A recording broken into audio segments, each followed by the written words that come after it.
Bonjour à tous et merci d'avoir lâché vos volants pour regarder ce nouvel épisode de Serial Driver. Aujourd'hui on essaye une petite sportive qui a tout d'une grande. المملكة النظم مراتب المسؤولية والشرف كلها بين يديك. نعم يا أبي. هنالك مسألة صغيرة. أمر يا أبي. عليك أن تتخلى عن كليو. أتخلى عنها يا أبي دون أن أجد أي داع لذلك؟ انظر يا أبي، لقد صدق الفرنسيون بقول ألا تودنغام. هذا سيشير فيس.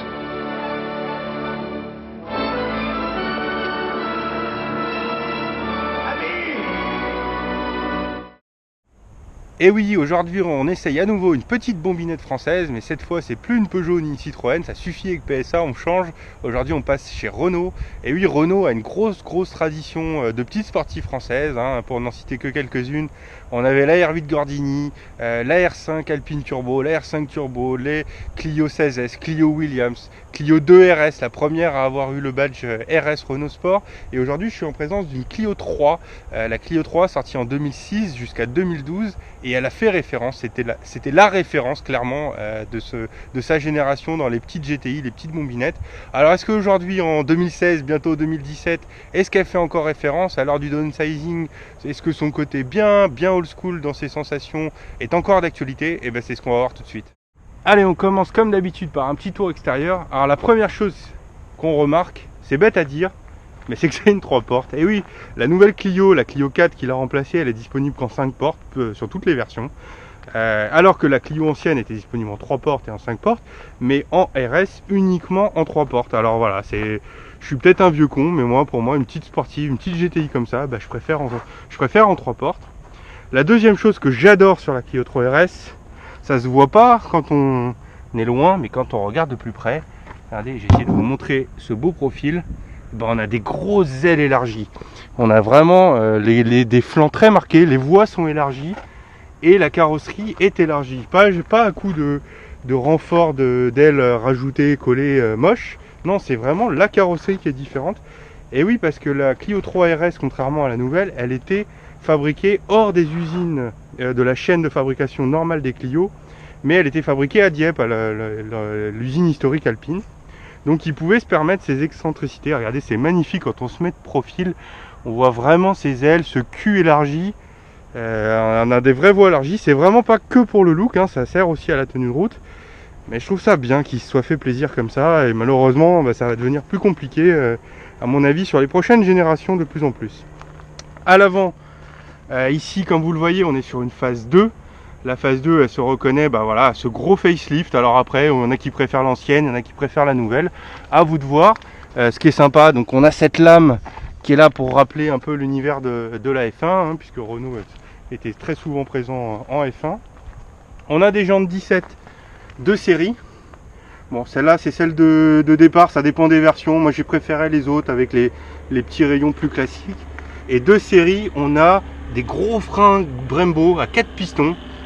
Ça promet du lourd au niveau freinage. Et enfin je finis par l'arrière. On a un tout petit becquet pour une petite sportive GTI. On a un tout petit becquet. Et oui, parce que la Clio RS, elle a un gros diffuseur. Je vais pas pouvoir bien vous le montrer, mais elle a un vrai gros diffuseur qui est effectif, qui est pas là pour la déco et qui permet d'amener de la pluie et de compenser pour pas avoir besoin d'un aileron. Et enfin, bon voilà, les petites canules d'échappement chromées des deux côtés, c'est sympa. Allez, on continue à l'intérieur. Et là, bon, c'est un peu la douche froide, je dois dire. Bon, moi, c'est personnel, je suis pas super fan des intérieurs de Renault en général. Donc là, on a ni plus ni moins qu'un intérieur de Clio. La différence, ça va être au niveau du compteur. Vous voyez, on a une belle zone rouge et avant c'est jaune. Voilà, ça c'est spécifique. On a un petit volant sport avec un petit marquage de point milieu. On a un joli pédalier en alu. Mais à part ça, c'est assez sobre. Moi je suis pas un gros fan des intérieurs de Clio, donc c'est pas mauvais, c'est plutôt bien assemblé, les plastiques sont sympas, y a rien à dire. C'est juste que d'un point de vue design, je suis pas méga fan. Par contre, là, ça c'est top. Et vous voyez, on a des gros baquets Recaro, on a des vrais baquets qui promettent un bon maintien. Alors, il y a juste Juste un truc au niveau des baquets, il faut faire attention quand on monte parce que voilà, c'est des vrais baquets à coque, hein, c'est dur. Et du coup, ça s'use assez rapidement quand on monte à bord sur les versions tissu, c'est-à-dire la plupart, ça s'use assez vite. Juste un point, les baquets sont pas présents sur tous les modèles, mais quand même sur la plupart. C'est une option. C'était de série sur certaines versions comme la R27, comme la Trophy, etc. Mais sinon c'était une option et franchement pour moi, que ce soit d'un point de vue look ou utilisation, c'est recommandable. Allez, on finit le petit tour de présentation comme d'habitude par le moteur avant d'aller sur la route. Bon, c'est pas non pas qu'il soit joli, mais il est intéressant puisque c'est quand même le cœur d'une sportive. Ici, on est sur un moteur 2 litres atmosphérique. Son petit nom de code, c'est en fait c'est un moteur de la série des F4R, ici F4R RS. C'est également le même bloc qu'on retrouve sur les Mégane RS, mais là ici en atmo, alors que sur les Mégane c'est en turbo. Du coup, il y a eu un gros travail sur l'admission. Voilà, il y a une jolie pipe d'admission. Il y a un gros travail sur l'admission pour permettre de donner du caractère au moteur. Et oui, parce qu'on a quand même... Alors, sur les premières phases, on avait 197 chevaux, 200 chevaux. Enfin, ça dépend des fiches techniques. On avait, on va dire, 200 chevaux sur les phases 1. On était en plus assez haut perché à 7250 tours minute. Avec un couple également assez haut perché de 215 Nm à 5500 tours minute. Là, je vous ai dit, sur le tour extérieur, on est sur une phase 2, facelift, donc on est un tout petit peu plus puissant. Ils ont retravaillé, alors je sais pas ce qu'ils ont retravaillé, on a 203 chevaux, mais par contre, a priori, le couple est disponible un peu plus bas et la puissance maxi est un petit peu plus basse aussi, à 7100 uniquement. Enfin, uniquement, c'est déjà pas mal, c'est bien. Hein, à l'heure du downsizing avec les moteurs qui s'arrêtent à même pas 6000 tours minute, c'est quand même, à mon avis, plutôt sympa. Il faut aussi noter qu'il y a une boîte très courte. C'est les mêmes boîtes qu'il y a sur les Clio diesel, et ici avec un rapport, un étagement très court, un rapport de pont très court. Donc ça promet des reprises et des envolées assez sympas. Le seul problème, c'est que c'est tellement court que si vous voulez rouler tous les jours avec ça et que vous avez de l'autoroute à faire, quand vous êtes sur l'autoroute à 130 en 6ème, oui c'est une boîte 6, vous êtes déjà à 4000 tours minute. Donc autant dire que pour une petite sportive c'est bien. Mais si vous l'utilisez tous les jours, ça promet d'avoir un petit peu... Peut-être mettre des boules caisses sur les longs trajets. Également, il n'y a pas d'auto-bloquant. Hein, malheureusement, bon, en même temps, c'est peut-être pas nécessaire, vu que c'est une Atmo. Sur la Mégane, en turbo, il y a un auto-bloquant. Par contre, elle hérite des trains avant avec les pivots indépendants, comme sur la Mégane. Donc, a priori, vu qu'il n'y a pas non plus un couple de camions, ça devrait suffire. Et puis, d'ailleurs, on va aller voir ça tout de suite. Allez! C'est parti pour notre petite essai de la Clio 3 RS. Ouh. Je vous présente Sébastien, son propriétaire. Salut. Qui est aussi, il faut pour la petite histoire raconter, que tu es aussi le propriétaire surprise de la 205, de l'épisode de la 205. C'est ça, la 1.9, ouais. Tu savais pas que ça allait être ta voiture quand tu as regardé la vidéo. Je savais pas du tout. Une belle surprise. Ouais. Ah ouais, j'imagine. Ouais. J'aurais bien aimé voir ta tête quand tu as découvert la voiture dehors.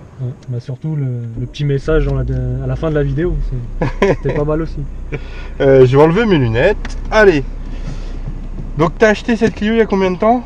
Au mois de mars de cette année. Ah ouais, c'est récent alors. Ah ouais, tout à fait. D'accord. Et donc tu en es content, des choses à savoir? Ouais, super content, super ravi. C'est une super voiture qui va super bien sur circuit.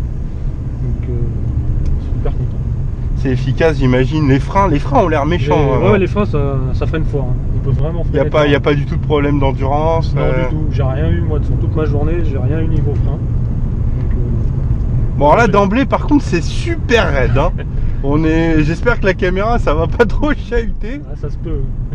Parce que, donc, elle a le châssis cup et elle a le Recaro. Ça, là, c'est vraiment les deux options à avoir, je pense, quand on veut acheter une Clio RS. Je pense que c'est le minimum sur les Clio. Par contre, au quotidien, je sais pas si tu t'en sers tous les jours. Non, c'est une voiture plaisir qui sort rarement dans l'année.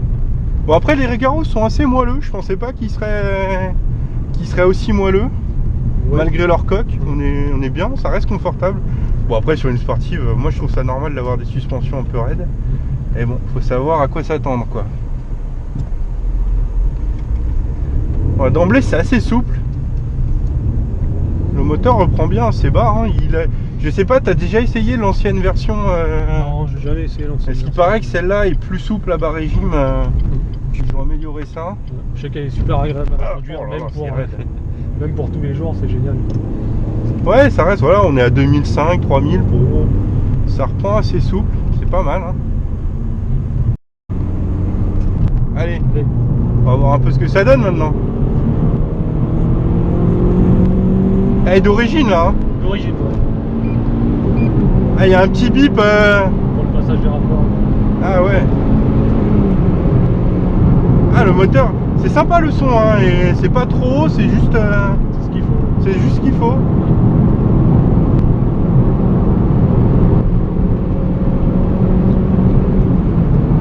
Par contre, ouais, comme je disais dans le petit tour, c'est que même la 6ème, c'est super court. Je pense que si c'est quelqu'un... Pour tous les jours, je pense qu'il faut. Pour tous les jours, bah, si c'est pour faire de la petite route, à la limite, c'est génial. Ouais. C'est fun. Mais s'il y a de l'autoroute, de la voie rapide à faire, la boîte, ils auraient pu faire une 6ème qui tire un peu plus court, quoi. Ouais. Un peu plus long, pardon. Ah, par contre, le moteur, ouais, il est très linéaire. Ah, ce bip, par contre, c'est un peu énervant.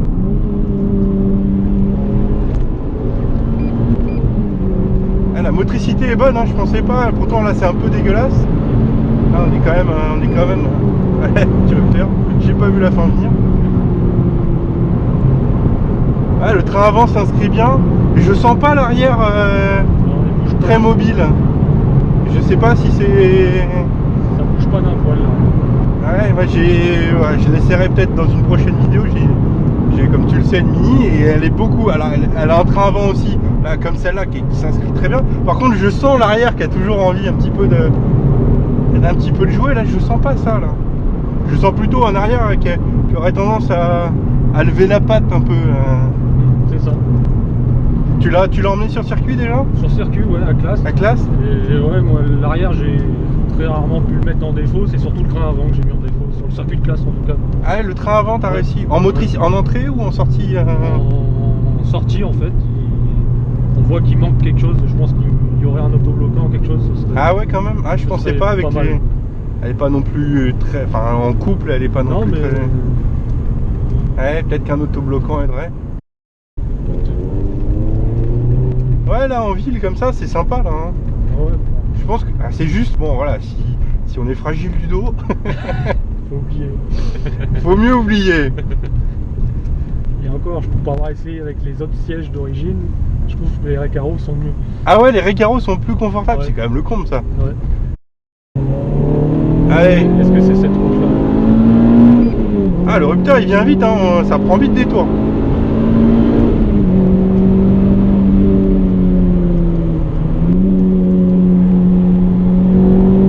Voilà, bon, peut-être que sur circuit t'as réussi, moi.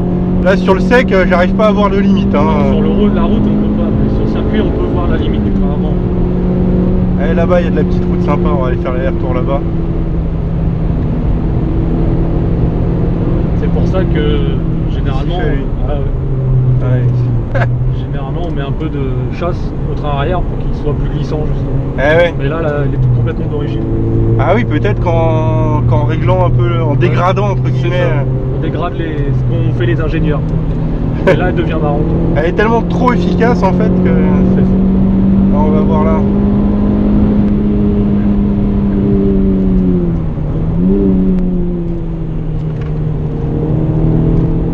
Voilà, comme ça sur route, j'arrive pas à retrouver le train avant qui manque, mais je vois plutôt le train arrière qui veut pas décrocher. Ah, tout petit peu, mais.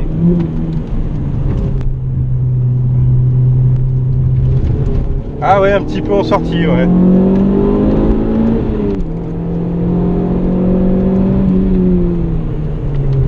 Ah, on le sent qu'il a la patte qui se lève. Bon, allez, on va faire demi-tour là.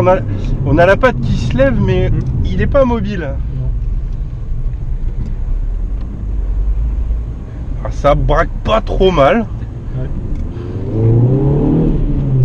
Comment on coupe le SP par contre? Parce que je l'ai senti une ou deux fois me... Hop, voilà. Je l'ai senti une ou deux fois en sortie